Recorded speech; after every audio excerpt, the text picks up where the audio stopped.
What is up, everybody? Welcome to another Headless is Magical Mailbag. I'm joined once again by my co-host, Nick. Nick, tell him what you've been working on. Tell him what you're doing. What is up? What am I working on? Editing a thing on auras. Then I'll be moving over to covering Plato. They were going to cover him next. Shows that we got going on. I've meant to set it up today, but we will be covering the Gateway project again tomorrow. There's a bunch of us coming on for that. Stargate, the analysis of the Gateway process, paperwork, part 2. That should be fun. And then we got Troubles coming on from Paranoid Radio Saturday to talk about like weird stuff with trees. It's actually right up your alley. It was like piezoelectricity and stuff with trees and stuff and some other shit. He even specifically said, he's like, yo, Headless is really going to like this because he knows what type of shit you're into. He watches the show. Yeah, we got him coming on. That should be fun. And then we got that really smart Alexander, that Polish kid Alexander coming back talking about science and history and stuff. Right. Yeah. Looking forward to it. So, I'm not sure how I'm going to do it. I'm not sure how I'm going to fit it in, but I really want to do this show. Science to Mind. I got all of the stuff from Michael Aquino's, sort of biography. I've got all of his books, right? Just going to be going through them and getting it straight from the horse's mouth. I think a lot of people just sort of neglect that whole thing. But if you guys have any ideas, you can send them to headlessgiantpodcast@gmail.com and we'll figure it out. If somebody wants to be co-host, if somebody wants to help me out, that'd be great too. So yeah, you know what? You should try to actually read it and then cover it. Like it's my suggestion. Like read it and then cover it yourself, like what you got out of it that you read. Like you think it's important. Yeah. Right. Well, I think that'd be really interesting to see an occultist read that book and tell people what they see in it. Right. Exactly. Well, yeah, if you don't have the frame of reference of all of this Crowley stuff, all of we go over 777. Who do you think read 777? Yeah, this guy right here. So all of this stuff is inside the mind of all of these other people who idolize people like Crowley. So if you don't know what was going on in Crowley's mind, you're not going to know what's going on inside of the psychos that are around today who follow that stuff. So go figure. But I kind of wanted to get into my symbol. Oh, yeah. Which is the pentacle. I don't know why we haven't done it thus far, but it's funny how much this Wikipedia article is influenced by the Golden Dawn. Right?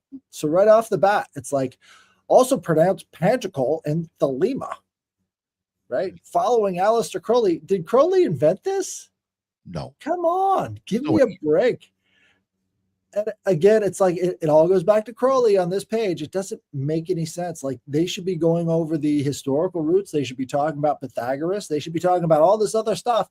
Instead, it's Seal of Solomon, Golden Dawn, all the rest of this other stuff. It's like, where's the history? But I found it was interesting here. Pentacles may be sewn into the chest of one's garment.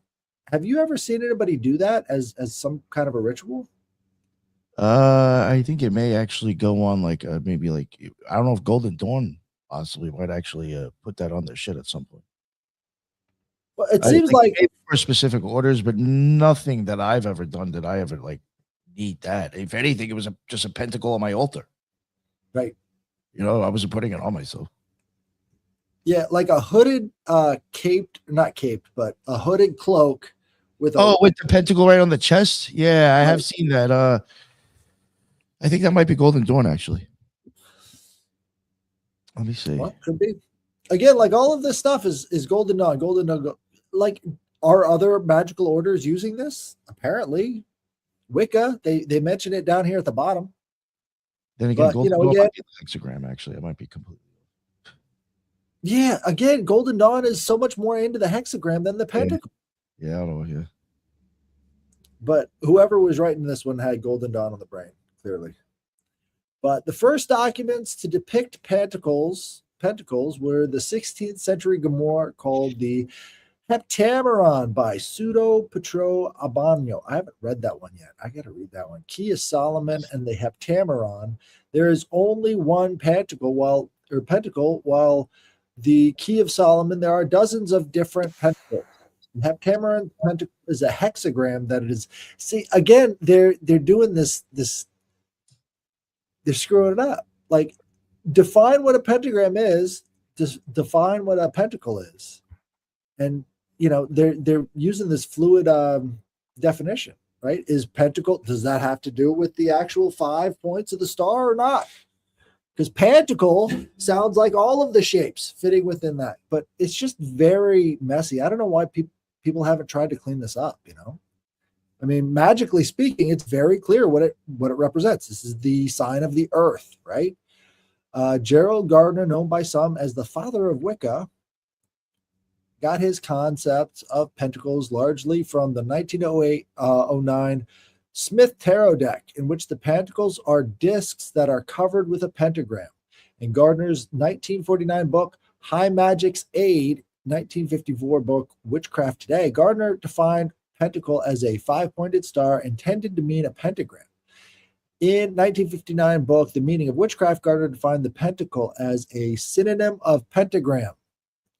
So if you're looking for a more confusing source than Gerald Gardner, I don't know if you're going to find one. But that's what you get. So the word was first recorded in English in 1561 from earlier French uses. Talisman, right? So they're throwing that in there too. So it's like the talisman is the pentagram, is the pentacle, is the pentaculum. And that's the Latin diminutive. I like the Italian better. Pentacolo. That's much cuter. Yeah, cuter words in Italian versus Latin, And a lot of people don't know that there's a difference between Italian and Latin. Oh, yeah. But I just thought I'd bring that up. Yeah, I mean, there's so many more differences between Italian and Latin. But there's a whole history lesson in there. What's up, everybody? Look at these comments, man. They're going nuts. I just have Tabaron there. Have Tamaron? Yeah, I want to see what those symbols look like again.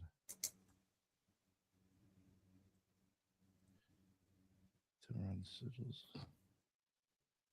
Because I'm almost positive I worked with that stuff. I'm writing it down. But yeah, the 5-pointed star, what it means to me is it's within the geometry itself, right? So it represents this kind of fractal, right? Everything about it is golden ratio fractal. So it's like if you think about all of the pieces being laid out end to end, you can make a spiral out of it because all of these pentacle pieces fit inside the golden ratio pretty perfectly. Now, that's one of the reasons why it was sacred to the Greeks, who, this was like the symbol of, the hand sign, at least, for the, I was blank on his name. The formula with the triangle. I don't know why. No, the triangle formula with the 90-degree angle. A squared plus B squared equals C squared. Anyways, their symbol was the pentacle, and they would show it to each other before they were allowed into the lodge. And it was really, really ancient as a form of magic, right? It was mathematics and it was magic. It brought the two together, and that's why you see such a huge symbolic influence going forward, is because of the I'm still blanking on his name. I don't know why I'm doing it. But this is why so much of gematria comes down to, geometry. It all has to. Yeah, they all coincide. Right. You don't understand is like, why don't the word all right. If you think when somebody says pentagram, they're always talking about a 5-pointed star. I've never had anybody ever say pentagram and they drew a hexagram. Right. Why is it with pentacle you can fuck that up? Why don't they just use pentacle as a hexagram and then use pentagram as for the pentagram? If anything, what they should do is they should change the E to an A and call the pentacle anything that fits inside of the circle. Because that's what it would mean with the pentacle with the A in there. So if you're going to make it all about talismans or anything like that, Pantacle just makes so much more sense than pentacle. Yeah, because it's really only like ceremonial magicians. I mean, it's weird. They could say pentacle and actually use a pentagram, or say pentacle and use a hexagram. But then a normal witch or anybody, if they say pentacle, they're going to be using a pentagram. Right. For the most part. I mean, that's what I've ever seen. So it's kind of funny how that whole fucked up like verbiage. Because like even the Golden Dawn, this was one of the reasons why I didn't even join the Golden Dawn, even though there wasn't one around. Is that like I think you have to start making your own shit. And I had to make one of my own pentacles, and it was going to be a hexagram, and you had to paint it and all this shit. And I was like, yo, I can't paint these straight lines and make a hexagram. No fucking way. And I was like, the shit that they expect you to make, fuck this arts and crafts. It's too much for me. I mean, I enjoyed it, but it was just too much. I don't know if it was necessary, but it wasn't like that book that they had. So, yeah, like, and it was a hexagram. So, I mean, yeah, I always thought, pentacle. And then I had my own pentacle that had an actual pentagram on it. What does it mean to you? I would look at it. I mean, normally, I guess like it could be the person themselves. It could be all 5 elements put together, represent Earth. All 5 elements put together, like to come to be, I guess, to take form. I even had it like associated with the moon too. For some reason, I had like stuff for like moon symbolism with it as well. There's a lot of things. The human extend, other symbolism, maybe the human or the soul extending upward. There's a lot of when it comes to ceremonial magic, you can start looking at it in so many different ways, or a few more than maybe that would be normal witchcraft. Yeah. Right. But yeah, I would normally have it as a representative of Earth too, as well as one of the elements. As like consider, as one of the elements on my altar. The pentacle would be. I had it on wood. And I actually burned it in with like one of those hand burners. Right. So I did that myself, like into like something that came from the earth, to represent Earth as well. Symbolic of the whole thing, right? So it's like if you're gonna, but basically, like this is even where I'm bringing everything to as well. Right. Yeah, that was even another thing. Like sometimes if I had, let's say, I wanted to charge a talisman or a candle. I was going to do it on top of that pentacle because to me, it's representing Earth. It's representing here. Yeah. So I'm going to bring every, whatever I'm focusing on or blessing, doing whatever. Yeah. It's going to be on top of that motherfucker. Right. And, again, the Wicca tradition draws so heavily from Golden Dawn. It's really hard to, pull it apart in anything other than imagery. So, again, they list Gerald Gardner in there after all the stuff from, but Wicca is far more of a popular thing than Golden Dawn ever was. So Gerald Gardner get chicks naked easier too for some reason. There you go. It's easier on the witchcraft than ceremonial magic. Outside in the woods looks a lot better than like some eyes wide shut location. Right. You feel a lot safer out in the woods, I guess. Well, there's more of an element of danger to it out in the woods. Like if you've got the walls and everything, it's boring. It's old hat. You got to have that voyeurism or whatever it is. Yeah, yeah, right. The squirrels can see me. The squirrels are looking at my bunghole. Yeah. They're navel gazing right now. Boom. There you go. Yeah. Oh man. All right. Let's see. That was a good one. Yeah, it was. Yeah, that was an interesting. And when you told me you'd cover that, I was like, that makes so much sense. Something like that. I feel like you can still talk about for real. Right. It's simple and it's straight to the point, and everybody knows the symbol. It's just very few people take the time to actually walk through each one of the elements and talk about how important it is to these different magical practices. And I think that's what symbology is all about. Is you have to have a form or a linkage of meaning. Like there has to be a leash between you and your objects that you're working with. And it has to be a really strong one in terms of meaning and your connection to it.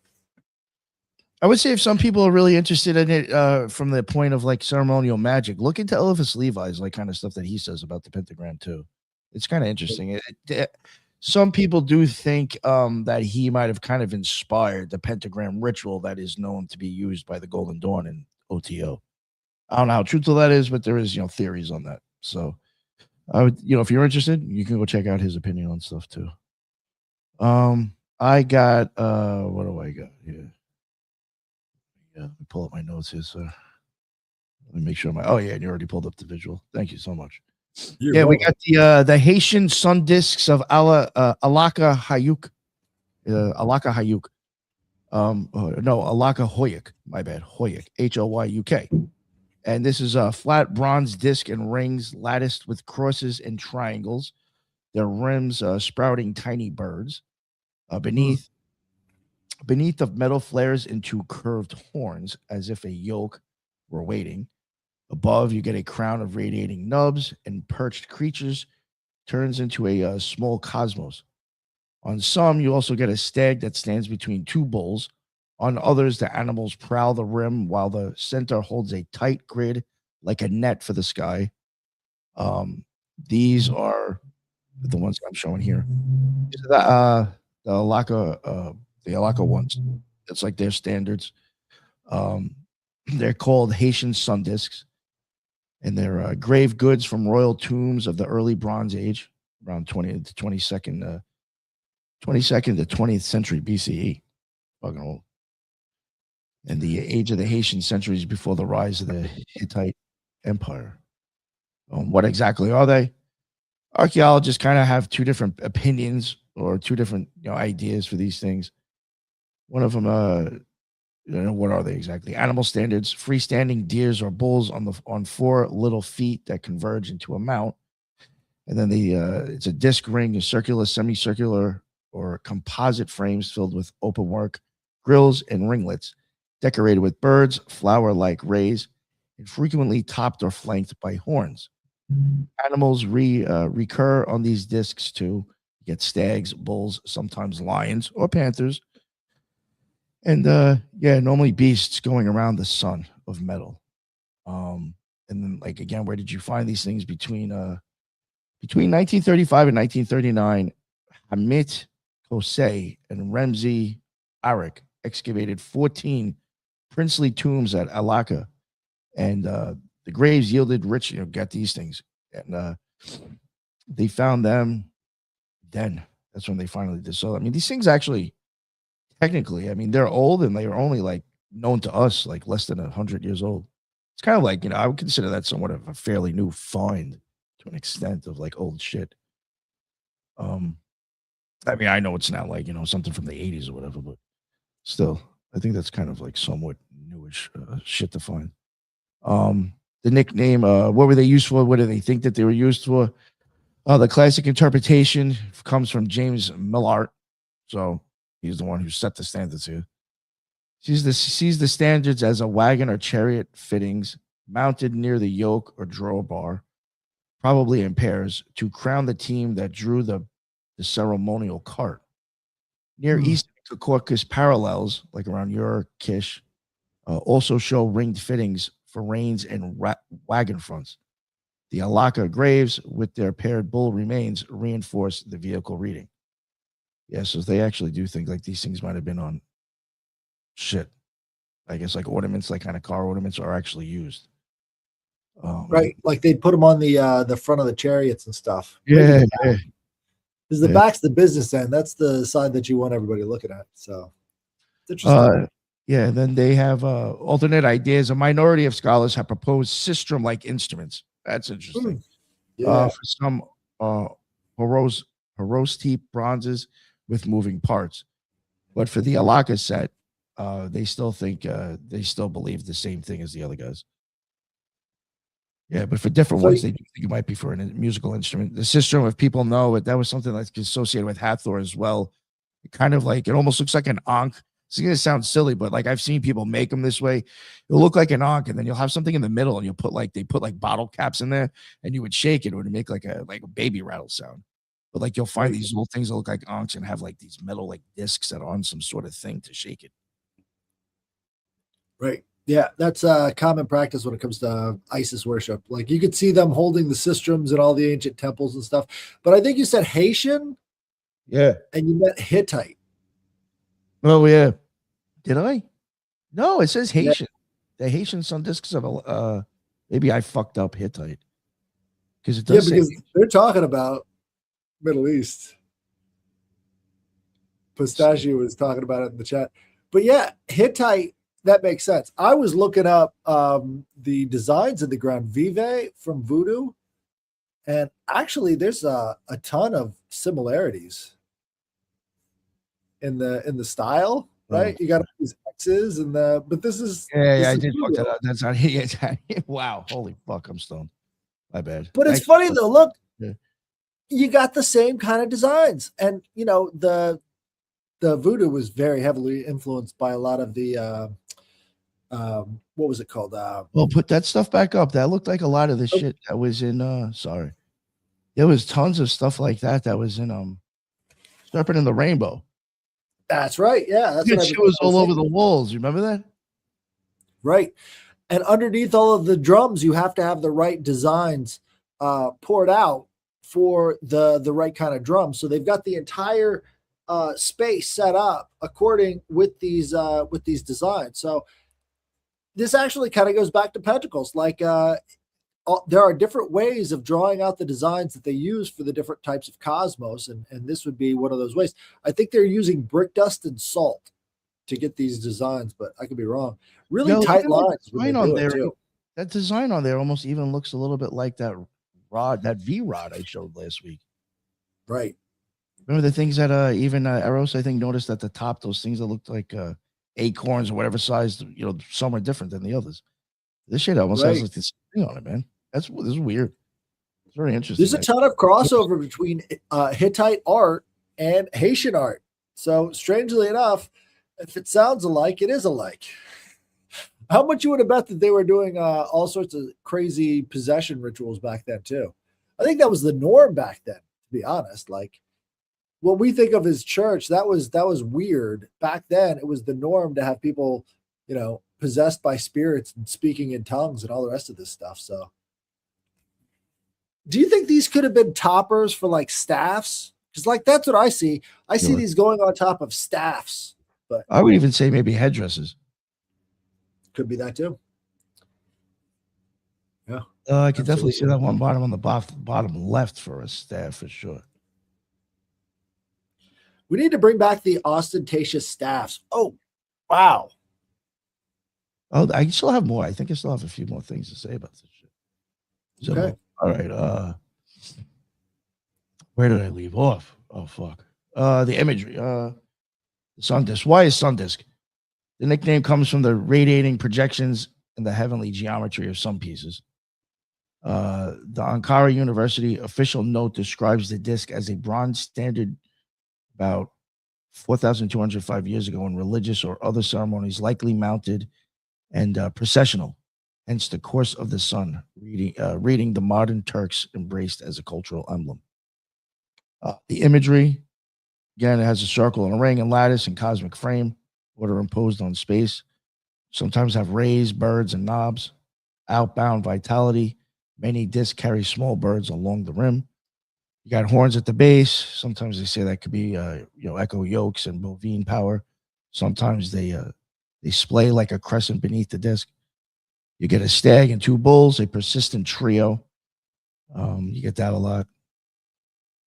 And again, they do have 2,200 to 2,000 BCE. They think the ones that they found at Alaka is that old. Yeah, it says the later Bronze Age is Hittite. And then before that is Hattian. That's why I fucked up. Hattian? Hattian. Yeah. See, I've never heard of that before. So just quickly looking at it. Plus, I'm vaping. I was like, oh, Asian. And then I was like, wait, there's no AK-47s in this shit. They didn't fucking make it. The only thing I think when I went to DR one time, like I was like close to, I don't know, Haitians. I'd never seen so many people walking around with AK-47s before. Right. The X's, they use those X's for stars in Voodoo as well. So that could be something. And that lattice work in the middle, that looks very Babylonian, like they would do their holy tree with that kind of lattice work. I think. Yo, that bottom in the middle, you know, that's a waffle maker, dude. Right. That's a waffle Absolutely. maker. That was like the original tennis racket. Possible. No. Indeed, probable. Now, see, that's the thing too. It's like they didn't have like mass processed food back then. You're not going to find a bunch of food with the same shape as everything else. Like all the bread was different. It's true. It's a very different way of looking at food, though. I mean, like everything was unique back then, and now everything is sort of the same. Yeah, that is true. I find the X's in the circled X's interesting. You know, it looks like more like an X, obviously, than a cross. Right. That big sculpture, that's amazing. Now, where is that? Did it say where it was? Top left that in one, Syria? I'm pretty sure was the one that was Aluka, wherever that place was again. Well, that looks like a face. On the outside of the lattice work, those danglies could be eyes or whatever. I don't know. I don't see any serpents in there. Usually they throw some serpents in for good measure. Yo, right? Are those things at the bottom? No, I think those are birds, maybe. Damn, could be different kinds of grain. Like that's kind of what I see going on there at the top. Different types of plants. But you've got that central figure being the deer, which is kind of rare. Usually it's all bulls. Yeah. But yeah, especially in this region, it's usually just all bulls. But that one's a deer with a huge rack. You know, that's very what's her name? Artemis, right? Artemisian. All right. Bam. Yeah, I thought that was interesting. I love it. I gotta start thinking like you did and like start pulling some like normal shit out of like magic. It's easily talk about. I mean, I've done that with like magic squares, but I mean that's still like not basic. I can't even figure that to be like a little bit. Most people don't even know what that shit is. Right. Yeah, right? But we haven't even gotten into magical languages yet. Oh, yeah, they have whole sections on magical languages in book 4 and in the Grippa. Yeah. Grippa was big on that. Yo, yeah. You know what's crazy? It's like, yo, if you go through like Agrippa's book and like you start looking at all those different alphabets and those different languages, you're like, yo, imagine like a third of these are still used and we just have zero clue. You know what I'm saying? There was a lot of fucking like languages out that was, you know, supposedly used. I've never seen the shit before, but I mean, are people still using it? I don't know. I think all languages that are written down come from magic at some point in the past. Right? No, I thought that too. No, I thought that as well. I mean, why not? I think they knew magic before they knew how to manage the state. And so they were asking the spirits about what they should call these different things, you know, because that was a constant. And to have them develop languages based off of that doesn't seem very improbable to me. I think magical languages are actually the norm. And if that's the case, well, we're all speaking one giant spell, right? Yep. As they say. So. But that's it. We don't have any mail. So guys, please. No. Oh, I got some person where we could get on for like reptilian shit. Okay. Sure. I'd love to hear about their experiences. Yeah. Yeah. I saw them on somebody else's show and I was like, yo, this would actually be really good for this. But like they're also into like the occult and other things that I can talk to them. Like I can have them on for other stuff besides that. But got some like whatever. I'm just like Bigfoot, I guess probably the same way with reptilians. You know, my hands are up in the air on that one. David Icke, you know, the way I used to, you know, first time I heard about it really was from David Icke, and the way I look at him, the way he talks about it, I just think it's more occult code, really, if anything. But, you know, I'm not saying they don't exist. But yeah, it could be interesting. So fuck it. I know some people are into that shit, and it's a story. So fuck it. We'll see what happens. Yeah, man. Natalie Smearman too. Let's see if we can get her coming on the mailbag. I think that'd be great. She's had so many different experiences. Why not? Yeah, she's had yes, supposedly yes. Right. So yeah, it's about 30 minutes. We can fill the time, you guys. We can fill the time. So I'd really rather be listening to your story. So if you've got one, send it to Headless's Magical Mailbag at the Headless Giant Podcast at gmail.com. And we will read it. Oh, yeah. Any dreams too? Magical experiences? That was great last week. Getting people's magical experiences. And if you haven't had a magical experience yet, you need to try one. Just do some candle magic. It's real simple. Yeah. Candle magic is probably like the easiest thing to start off with. But then I will say you can complicate the shit out of that and make it very advanced. Exactly. Don't do that. But you should know how easy it is to do that. Yeah. Yes. Yeah. I think a lot of people find that after doing like their first spell, it can be real simple just to get themselves, motivated up and doing something. They kind of get hooked. And it's not really in that way of moderation when you get hooked on that kind of stuff. But if you can be aware of it, I think it's good for you to take power of your own will and actually start to make stuff, make changes. So if you guys have any magical experiences, please send them to Headless's mailbag at headlessgiantpodcast@gmail.com, and we will read them. So thank you guys so much. We'll see you again next time. Yeah.